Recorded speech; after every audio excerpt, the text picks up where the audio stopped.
Have you ever wondered about the ancient civilizations that once ruled South America?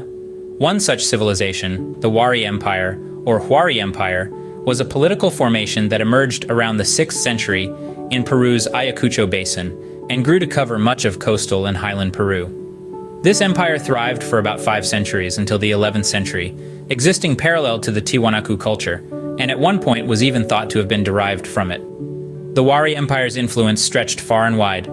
In 2008, archaeologists found a pre-Columbian city, the northern WARI ruins, near modern Chiclayo. This first extensive settlement related to the WARI culture was discovered that far north, signaling their far-reaching impact. However, some scholars debate whether the WARI communities can truly be classified as an empire.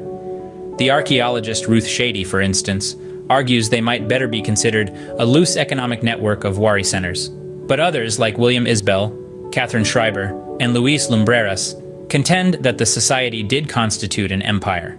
They point to the extensive network of roadways linking provincial cities and the construction of complex, characteristic architecture in its major centers, some of which were quite extensive.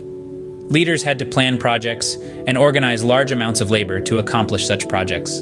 The discovery in early 2013 of an undisturbed imperial royal tomb, El Castillo de Huarmey, provides evidence of the material wealth and political power exercised by the WARI for centuries. The WARI Empire was a second-generation state of the Andean region. Both it and Tiwanaku had been preceded by the first-generation Moche state.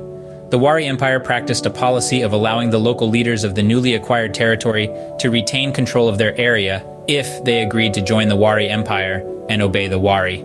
The political relationship between the WARI and Tiwanaku has been compared by archaeologist Joyce Marcus to that of the United States and the Soviet Union during the Cold War. The two empires did not go to war with one another for fear of mutual destruction. The two empires met at Moquegua, where the WARI and Tiwanaku populations coexisted without conflicts.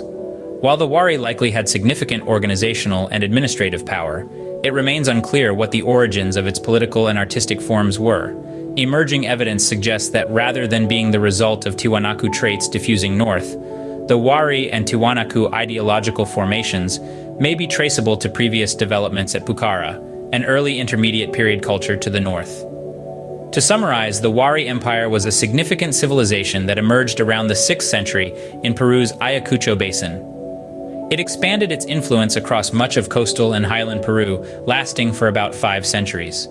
Despite debates about its classification as an empire, the WARI's extensive network of roadways, complex architecture, and material wealth indicate a powerful society. Their political relationship with the Tiwanaku culture was a delicate balance of power, and the origins of their political and artistic forms may trace back to the Pucara culture.